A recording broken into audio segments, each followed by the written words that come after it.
اور اس مختصر ترین صورت میں اللہ سبحانہ وتعالیٰ کا بہترین تعارف کرا دیا گیا، اس کی پوری شان اور عظمت اور جلال کے ساتھ کہ وہ کون ہے وہ نگاہ میں آ جاتا ہے، یعنی جتنا بھی اس پر غور کرے کم ہے۔ حضرت ابو ہریرہ فرماتے ہیں کہ آپ صلی اللہ علیہ وسلم نے فرمایا، اللہ تعالیٰ فرماتا ہے بنی آدم نے مجھے جھٹلایا اور یہ اس کے لیے مناسب نہ تھا، اور مجھے گالی دی اور یہ اس کے لیے جائز نہ تھا۔ اس کا مجھے جھٹلانے کا مطلب یہ ہے کہ وہ جو کہتا ہے کہ میں اسے دوبارہ ہرگز پیدا نہ کروں گا، حالانکہ دوبارہ پیدا کرنا پہلی بار پیدا کرنے سے زیادہ مشکل نہیں، اور اس کا مجھے گالی دینے کا مطلب یہ ہے کہ وہ کہتا ہے کہ اللہ کی اولاد ہے، یعنی اللہ سبحانہ وتعالیٰ اس کو اپنے لیے کیا قرار دیتے ہیں؟ گالی۔ حالانکہ میں اکیلا ہوں، بے نیاز ہوں، نہ میری کوئی اولاد ہے نہ میں کسی کی اولاد ہوں، اور میرے جوڑ کا تو کوئی دوسرا ہے ہی نہیں، یہ بخاری کی روایت ہے جو اس صورت کی بہترین وضاحت کرتی ہے۔ یعنی ایک لفظ کے اندر کتنا کچھ ہے، اور پھر پوری صورت کے اندر پورا تعارف کرا دیا گیا اللہ سبحانہ وتعالیٰ کا، اور اگر واقعی انسان اس کو سمجھ کر پڑھے تو نہ صرف یہ کہ صورت سے محبت ہوتی بلکہ اللہ تعالیٰ سے بھی محبت ہوتی ہے، کیونکہ انسان ہمیشہ کس سے محبت کرنا چاہتا ہے؟ اس سے جس میں کوئی عیب نہ ہو، کوئی کمی نہ ہو۔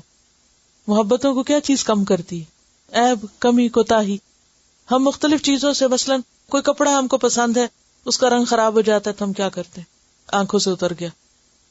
کوئی بھی چیز آپ دیکھیں، کوئی جیولری دیکھ لیں، کپڑا دیکھ لیں، گاڑی دیکھ لیں، ہر چیز پرانی ہو جاتی ہے، خراب ہو جاتی ہے، ناقص ہوتی ہے، انسانوں میں کمیاں ہوتی ہیں، کوئی بھی ہمارا آئیڈیل نہیں ہو سکتا۔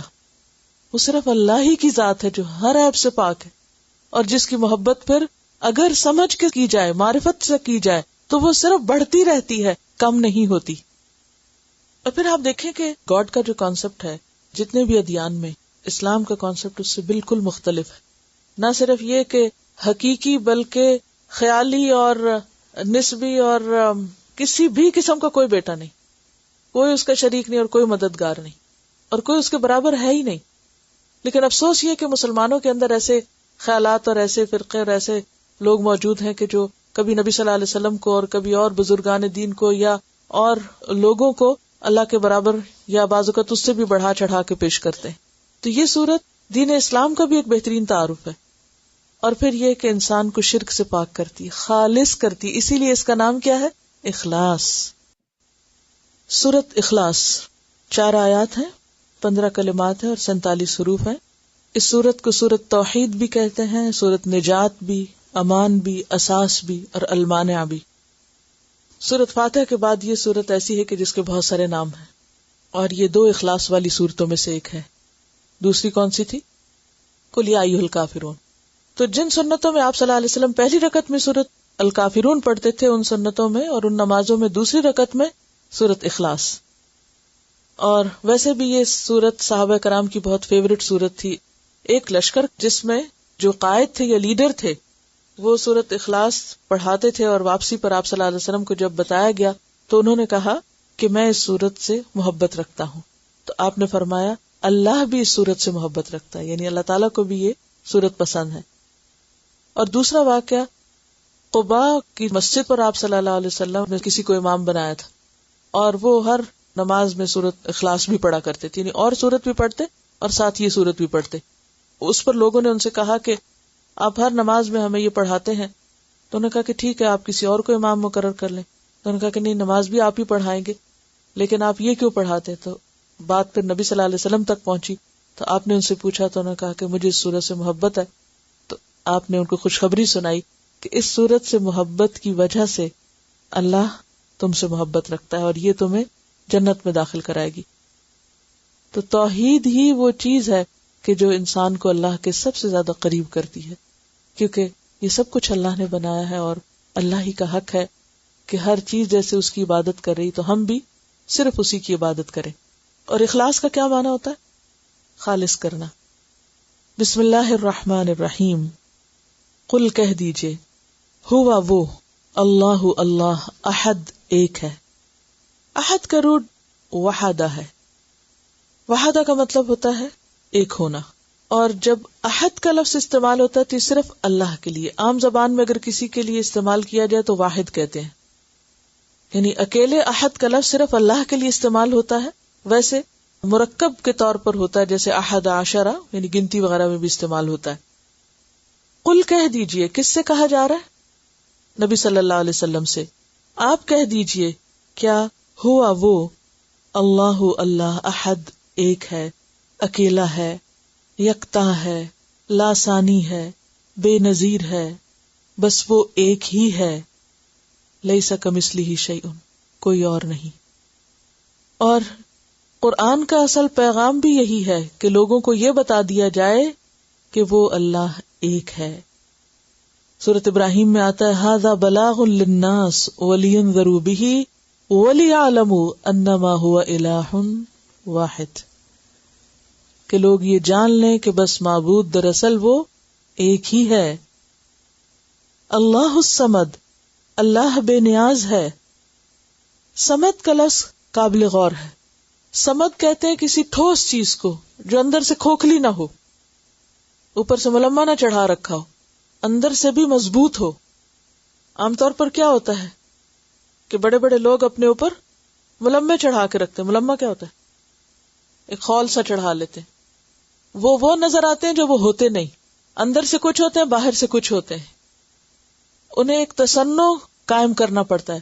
لیکن اللہ سبحانہ و تعالی کے لیے یہ مشکل نہیں، وہ اس سے بے نیاز ہے. اسی لیے عام طور پر اللہ الصمد کا ترجمہ کیا کرتے ہیں؟